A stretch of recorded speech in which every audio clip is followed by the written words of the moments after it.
Petris, director de El Navegante Solitario. ¿Cómo anda, Rodolfo? Bienvenido. Hola, gracias por invitarme. ¿Cómo están ustedes? Un placer. Recordemos que ya se estrenó la película, pero es la segunda semana que van a estar en el Gomón. Es la segunda semana en la que estamos ahora y ya pasamos a la tercera. ¿En A partir de serio? mañana. ¡Qué bueno! Sí, afortunadamente. La tercera mañana empieza, Mañana empieza la claro. tercera, Mañana empieza la exactamente, tercera. ¡Qué bueno! Sí, sí. Qué bueno, me encanta cuando el cine argentino puede estar varias semanas en el Gomón. Sí, la verdad que es una alegría. Es una alegría que le haya acompañado el público a la película y eso le permitió que estuviese más semanas. Claro, claro. Bueno, contanos, ¿quién es Vito Dumas? No, Vito Dumas fue un legendario navegante solitario argentino que en las décadas del 30, 40 y 50 hizo hazañas que eran inauditas, impensables en ese momento para ser hechas por un navegante solitario justamente, ¿no? Él navegaba en un pequeño velero de madera y logró proezas que nadie había logrado. Sí. De ahí que él, bueno, lograse en Argentina una fama maradoniana. O sea, Vito Dumas llegaba al puerto de Buenos Aires después de alguna de estas travesías y lo esperaba una multitud de personas. Mira. Sí, sí, fue una cosa increíble en esos años, ¿no? Especialmente la década del 40, cuando hace el viaje más famoso de todos los que hizo, ¿no? Que fue una vuelta al mundo, navegando en solitario. ¿Él solo venía en el barquito? Él navegaba solo, exactamente. Eso es algo específico de entre algunos navegantes que se animan a eso, a hacer navegación en solitario, y pasaba meses en el mar solo, al ¡Qué comando. difícil! ¡Qué vida difícil!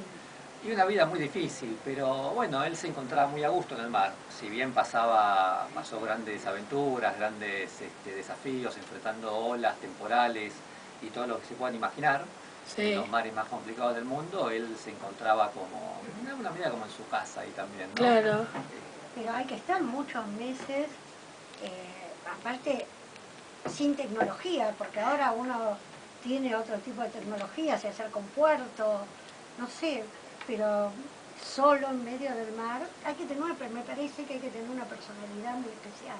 Sí, una personalidad muy especial y una fortaleza psíquica y física muy, muy grande, que era algo que él tenía Vito Dumas, ¿no? Y el tema de lo que mencionás de la tecnología, si en esa época, estamos hablando, el primer viaje importante lo hace en 1931.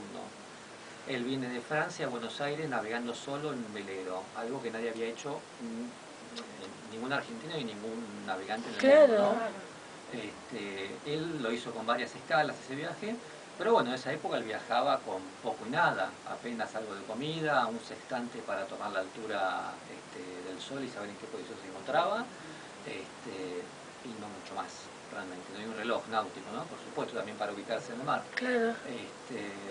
No tenía elementos de seguridad, no eran comunes en esa época en la náutica deportiva como era esa. Y después, bueno, cuando hace el segundo gran viaje, que fue 42-43, en plena Segunda Guerra Mundial, la vuelta al mundo, un poco lo mismo, no llevaba prácticamente nada, no llevaba electricidad, el barco, llevaba solamente comida, no existía la penicilina en esa época tampoco, él tuvo infecciones muy graves que casi se muere, no tenía mucho que combatirlas tampoco. Bueno, no tenía radio tampoco el velero, o sea que estaba incomunicado en el mar, y así se pasó, bueno, en ese momento estuvo 105 días navegando en solitario. Un montón de tiempo. Por eso. Sí, sí, qué valentía, ¿no? Sí, valentía y un poco arrojo y un poco, él se sentía muy seguro de sí mismo, ¿no? Una persona que sentía muy seguro de sus capacidades, ¿no? Entonces por eso lo encaraba también. Pero sí, fue un personaje único en la historia argentina. ¿Por qué elegiste este tema para filmar? Elegí un poco por esto, porque Vito Dumas, a través de estas proezas que logró en el mar, digamos que se equipara a otro de los grandes exploradores, aventureros y deportistas que tuvo el siglo XX a nivel mundial. No sé, si hubo un Hillary que fue el primero que subió el Everest en su momento, fue una proeza en el año 50 y tanto, 56 creo que fue, no me acuerdo. O hubo un Amundsen que en su momento fue el primero que llegó al Polo Sur. Exactamente, ¿no? Y Dumas fue el primero que dio esta vuelta al mundo de la que estoy hablando por una ruta que se creía que era imposible. Era imposible en serio, se lo conocía la ruta imposible, porque decían que un navegante solo no lo podía hacer. Y él lo hizo doblando el Cabo de Hornos, incluso en su momento, que es el Cabo de Hornos. Que era difícil. Muy difícil. Nadie lo había doblado en solitario, navegando tampoco, solamente una persona que se había matado 10 años antes. Y él fue el primero que hace esa proeza en 1943. No sabía lo del Cabo de El Hornos. Cabo de Hornos nadie había cruzado navegando en solitario, siempre estoy diciendo, Sí, ¿no? sí. Navegando entre más personas, sí, ¿no? Pero No, nadie no, había sí. logrado eso, no se lo creía que era, bueno, una gesta muy, muy complicada. De hecho, él lo hace en el año 43 y pasaron 24 años más hasta que otra persona lo repite. Con lo cual te habla de la dificultad que tenía, ¿no? Claro. En un momento de adelantos tecnológicos muy importantes Que en la 24 años navegación. es mucho para los adelantos, ¿no? Por supuesto, era muchísimo, ¿no? Y bueno, digamos que eso le dio una fama, una trascendencia mundial, ¿no? Y ser un personaje muy especial. Eso por una parte. Y por otra parte, todo lo que tuvo que ver con la historia sociopolítica de Dumas, ¿no? Los rechazos que su figura generó en el mundo de la náutica argentino. O al menos en una parte del mundo de la náutica, ¿no? Lo cual le valió ser menospreciado, vituperado, dejado de lado, criticado.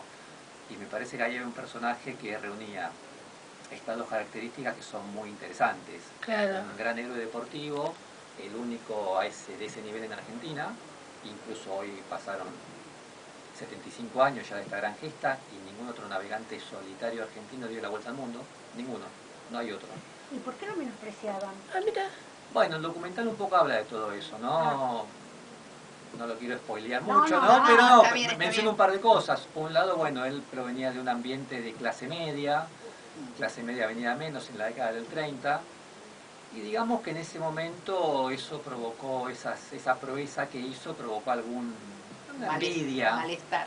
Una envidia en lo que era el yachting en esa época, ¿no? No en todo el bueno. yachting, en algún Claro, sector, claro. ¿no? Y eso provocó, bueno, que se corriese alguna leyenda sobre que si mencionabas a Vito Dumas pasaban ciertas Te iba a cosas. preguntar, ¿por qué habla justamente esto, que era mufa, supuestamente, pero hay un misterio que no lo dicen en la película, nadie te lo quiere decir? Un misterio, un secreto. Sí, es otra de las cosas que ¿Nunca pudiste averiguarlo? Sí, lo averigüé, por supuesto, pero Lo queremos saber. Pero no lo van a saber No, tampoco. no, porque, no, no. bueno, es No una se puede, cuestión no se puede, no se puede. digamos que hay hoy una cuestión, lo que bien decís, tiene que ver con una suerte de cosa, de secreto, de cuestión misteriosa que hay en relación con los barcos de Vito Dumas Ah, y mirá. de cómo se llamaban y de por qué tenían ese nombre. Y bueno, la película juega sobre ese misterio también. Porque Pero tenía no era LEHG. LHG son las siglas de uno de los barcos, Uno de dos de de los ellos. barcos de Vito Dumas, ¿no? LEG 1 y LEG 2. Tiene significado, significa algo. Significa algo, bueno, la película juega sobre eso, por supuesto que quien la vea va a conocer más de esto, indudablemente, ¿no? Pero Claro. bueno, Hay que ir a verla, no hay a caso. verla y a ver, enterarse de por qué le puso esos nombres a los barcos y qué misterio hay detrás de esas siglas tan extrañas, ¿no? Que Claro. parece que Ah. no significan nada en español, ¿no? No, Y no te tampoco dice en nada. inglés, porque Pero son siglas. son siglas, se pero pronuncian... bueno, algo debe No, tener te que van a decir significar. algo, pero en castellano. bueno, son siglas. Bueno, bueno, En hay que ir a inglés ver la en película. inglés no Hay que ir a ver la película. En inglés Vamos no a- significan nada tampoco, se pronuncia en leg como pierna, pero tiene una H en el medio, Claro. con lo cual tampoco es pierna. Bueno. Pero bueno, digamos que hay una suerte ahí de cuestión misteriosa con el nombre de los barcos, ¿no? Ah, Y con el tema este que mencionabas antes de Vito Dumas y la mala suerte, ¿no? claro, sí, eso, Eso porque nunca dice lo en la escuché, película. de la mala Porque te lo suerte. dicen en la película de un momento que como que nombrarlo traía mala suerte. Eso era algo que se corrió, se decía en el ambiente náutico. Te iba a decir, también tiene que ver con los celos y la envidia Pero lo que- de sí, crearle ahora Capaz esto, que ¿no? sacan un tema y se difunde y no tiene nada que ver y... Sí, Bueno. tuvo que ver con eso, que en alguna medida es una condena social muy fuerte, pues en alguna medida que a vos te tachen o te cataloguen de una persona que si te mencionan das mala suerte, eso a la larga lleva a que no te mencionen. Claro, Claro. que no te contraten, Ah, que no es te una suerte llamen. de condena social muy importante. Claro. Sí. Y digamos que eso, bueno, tuvo que ver con un conflicto de clase en su momento y después también con un conflicto político, ¿no? Que se visibiliza mucho bien. más a partir del golpe de Estado del 55, que derroca a Ah, Perón. claro. Ahí también hubo una cuestión que fue importante en la vida de Vito Dumas. claro. ¿Cuánto tiempo te llevó a filmarla? Eh, Porque tenés trabajo de investigación, me parece, acá. Sí, hay bastante trabajo de investigación. El trabajo de investigación habrá sido... El trabajo de investigación en verdad se prolongó a lo largo del tiempo, pero porque yo leía los libros de Vito Dumas. Entonces ya conocía mucho de él y después tuve que redondear la investigación para la película, que eso me habrá llevado 6 meses, por decir algo. Y después todo lo que fue la filmación, que fue 1 año y medio, poco menos. Y después la postproducción, que habrán sido 6, 7 meses, por ahí más o menos. Casi 3 años. Casi 3 años, un poco menos te diría, sí, sí. Sí, una película lleva a hacerlo. Lleva tiempo, y más cuando es un documental de estos, que son lo que se conoce como documental digital, que tiene el apoyo del Inca, pero el apoyo más bajo que hay, lo cual no te permite dedicarte full time a la película. Claro. Tienes que ir haciendo sus cosas y hacer después la película con estos fondos, ¿no? Claro, claro. Que afortunadamente los tuve, ¿no? Hay mucha gente que no tiene esa posibilidad. Yo agradezco al Inca que me dio ese dinero para hacer el documental, pero sí, uno no puede dedicarse full time, indudablemente, ¿no? Claro. Mira vos, si uno cuando ve la película se imagina que ha llevado mucho tiempo en el proceso de realización también, ¿no? Así que bueno, y estás en el Gomón ya tercera semana, a partir de mañana. A partir de mañana, tercera semana, a las 17:20. ¿Lindo horario? Muy buen horario. Empezó a las 19:45, después segunda semana pasó a 17:45 y ahora 17:20. Con lo cual es un horario bastante agradable. ¿Y dura? ¿Cuánto tiempo? Es largo, dura 108 minutos. Perfecto. Un documental extenso, pero bueno, le dimos con Rodrigo Sánchez Mariño, que fue montajista y el autor de otras cosas del documental, le quisimos dar un ritmo dinámico, ¿no? Que refleje las aventuras que corrió Vito Dumas, con lo cual la idea es que sí se corto el tiempo, ¿no? Y claro. Es largo para documental, pero creemos que siempre está... No, pero... Seguramente vale la pena todo el tiempo porque debe ser muy amplio. De aventura. Todo. Claro, aparte que es aventura, sí, engancha mucho la aventura y sobre todo en el mar, ¿no? Sí, ¿qué te parece? En general no es sencillo tampoco hacer un documental de aventuras en el mar, así que echamos mano a muchos recursos para compensar quizás la imposibilidad de ir a filmar tormentas en el mar, ¿no? Algo que es muy complicado para Hollywood. Te imaginas que para un documental digital es imposible, ¿no? Con los presupuestos de acá es muy difícil. Es imposible, ¿no? Pero digamos que buscamos muchos elementos como animaciones, como recursos de cartas náuticas para compensar un poco eso, ¿no? Sí, toda la gente que habla que va subtitulada, que algunos son franceses, ¿tuviste que viajar a Francia o son de acá? No, tuve que viajar a Francia, a España y Estados Unidos. Podría haber viajado quizás a más lugares, pero ahí sí que no había presupuesto y me parecía que esos eran fundamentales, ¿no? Básicamente lo que fue Francia, porque ahí hay todavía gente que, bueno, entrevisté al tataranieto de quien le vendió el barco a Vito Dumas, y bueno, conté historias muy interesantes, porque ellos tienen esa memoria de tradición familiar, de narrarse de generación en generación, lo que fue la llegada de Vito Dumas a Arcachón, que es el lugar en Francia donde llegó en 1931, y cómo lo vieron en su momento, cómo pensaban que estaba absolutamente loco, cómo pensaban que iba a naufragar al día siguiente de que saliese del puerto. Y eso son todo un testimonio que me brindó esta persona, el tataranieto de quien le vendió el barco, que tiene un astillero también, se dedican a eso, se dedican a reparar y hacer barcos. Y bueno, me parecía que era fundamental elegir ese lugar para empezar la historia. Claro. Y después también a España, porque también Vito Dumas en ese viaje trazó lazos muy fuertes con diferentes lugares en España. Y después a Estados Unidos también, porque él tenía como un objetivo importante ir navegando en solitario en Nueva York. Y me parecía que había que reflejar todo eso en la película, ¿no? Qué maravilla, ¿no? Uno está pensando hoy que a lo mejor no querés andar en una lancha por el Tigre solo porque tenés miedo y se cruzaba el océano. Con una carcasa, casi como decía este astillero de Francia, casi como era una carcasita. Sí. Claro, por eso, en otra época. Sin la tecnología actual. Fue otra generación, ¿no? Era una personalidad especial. En esa época había muchos hombres a nivel, y mujeres también, ¿no? Que a nivel mundial querían lograr proezas que nadie había hecho. Claro. Bueno, Amalia Gerga. La aviadora, exactamente. Justo estaba pensando en ella también, por ejemplo, ¿no?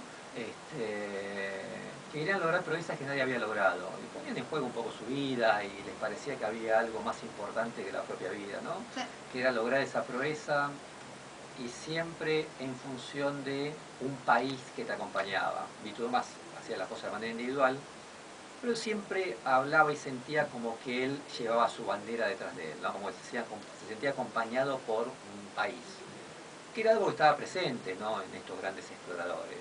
Se reivindicaban como aventureros y deportistas, pero como en el caso de Víctor más Argentina, representantes de un país, ¿no? como Amundsen como noruego, qué sé yo, como Amundsen, que era Amundsen noruego, noruego, Hillary, que era neozelandesa, aunque Eh. iba bajo la corona británica, ¿no? En general siempre era ese orgullo de decir, bueno, quiero que esta proeza represente a mi país, ¿no? Y Amundsen luchando con Scott, que Exactamente. venía de Inglaterra. A ver quién llegaba primero al Polo Sur, exactamente, ¿no? Que le cuesta la vida a Scott. Pero bueno, Exacto. digamos que tiene que ver con ese tipo de proezas y, y de encarar esos desafíos. Claro. Qué bueno.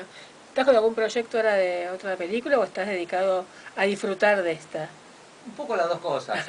Estoy con otro proyecto de otro documental sobre que estoy en la etapa de desarrollo y empezando a hacer algo de preproducción de un científico argentino, un científico que fue miembro de la generación esta de científicos famosos que tuvo el país durante la década del 50, 60 y 70, se llama Oscar Barsaski. Él fue coetáneo con Rolando García, que quizás es un poco más conocido. Rolando García sí, ahora hace poco salió un libro acerca de su figura, de Amílcar Herrera, de Jorge Sábato, de Gregorio Klimovsky. Era todos estos científicos que se dedicaron a pensar la ciencia no solo en abstracto, sino en pensar la ciencia en función de un proyecto de país. Algo que estaba muy en boga en esas décadas, ¿no? Y que afortunadamente, bueno, empieza a estar en boga de vuelta ahora este año con el nuevo ministro de Ciencia que vamos a tener y que está trayendo un poco, poniendo el énfasis en la importancia que tiene la ciencia para pensar qué tipo de país queremos. Barsaski pensó eso en la década de 60 y 70 y fue una persona con mucha presencia dentro de lo que es el ámbito científico argentino. Ah, qué bueno. Ah, bueno. ¿Esa será para este año? No. Un año más, por lo menos. Difícilmente esté para este año. El año que viene. Esperemos que esté para el año que viene, para el 2021. ¿Ya con el Inca ya hablaste? No. ¿O hay que hablar después con el Inca? No, con el Inca tengo el proyecto, lo que llaman, el proyecto está presentado en el Inca, está en este momento en comité. Ah, ya se presentó. Está en evaluación, eso me tienen que confirmar. Por eso todavía no empecé estoy en etapa más de preproducción, de desarrollo, fundamentalmente para bueno, si fuese bien con el comité y lo juzgaran que es valioso el proyecto, ya arrancar con eso. Ah, buenísimo. Bueno, hoy la película en el Gomón, ¿a qué hora la podemos ver? Hoy es 17:45. Llegamos, sí que llegamos bien. ¿Mañana? Mañana 17:20. A partir de mañana. Muy bien, aparte las entradas 30 pesos, 10 para los jubilados. La verdad que es casi simbólico el valor del Sí, sí, van a ver una película muy linda. Muchísimas gracias por haber venido. Muchas gracias a ustedes por invitarme.